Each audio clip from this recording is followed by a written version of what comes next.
नमस्कार, बातमी आहे पंढरपूरमधून। आषाढी एकादशीच्या तोंडावर येथील श्री विठ्ठल रुक्मिणी मूर्तीच्या जतन आणि रासायनिक लेपन प्रक्रियेचा मार्ग मोकळा झालाय। सोलापूरचे मुख्य जिल्हा न्यायाधीश मनोज एस शर्मा यांनी 17 जुलै रोजी पंढरपूर येथील कनिष्ठ न्यायालयाचा तात्पुरता मनाई हुकूम रद्द केलाय। त्यामुळे मंदिर समितीला पुरातत्व विभागाच्या शिफारशीनुसार मूर्ती संवर्धन करता येणार आहे। श्री विठ्ठल मूर्तीची झीज रोखण्यासाठी मंदिर समितीने रासायनिक लेपन करण्याचं जाहीर केलं होतं। मात्र याला विरोध करत महाराष्ट्र मंदिर महासंघाचे सदस्य पुरुषोत्तम लंके आणि पुजारी बाळकृष्ण डिंगरे यांनी पंढरपूर न्यायालयामध्ये धाव घेतली होती। त्यानुसार पंढरपूर न्यायालयानं 22 जून रोजी मंदिर समितीला लेपनास तात्पुरती मनाई केली होती। या विरोधात मंदिर समितीनं जिल्हा न्यायालयामध्ये अपील केलं होतं।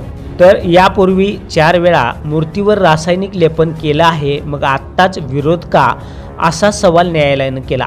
त्यावर पुरातत्वच्या अहवालानुसार रासायनिक लेपन वज्रलेपापेक्षा अधिक सर्वोत्तम आहे। विठ्ठल मूर्तीच्या पायावर व शरीरावर बारीक छिद्रे पडली आहेत, तर रुक्मिणी मातेच्या पायाचा जोडलेला भाग विलग होत आहे। भाविकांच्या चरणस्पर्शामुळे मूर्तीची अधिक झीज होऊ नये म्हणून हे काम तातडीनं करणं गरजेचं आहे।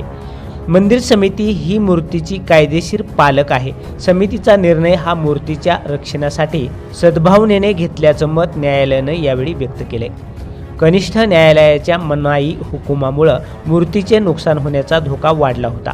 त्यामुळे कनिष्ठ न्यायालयाचा आदेश रद्द करून मूळ वादींचा अर्ज जिल्हा न्यायालयाने फेटाळलाय। या खटल्यामध्ये मंदिर समितीतर्फे ॲडव्होकेट PB शेंडे यांनी तर वादीतर्फे ॲडव्होकेट SK रानडे यांनी बाजू मांडली।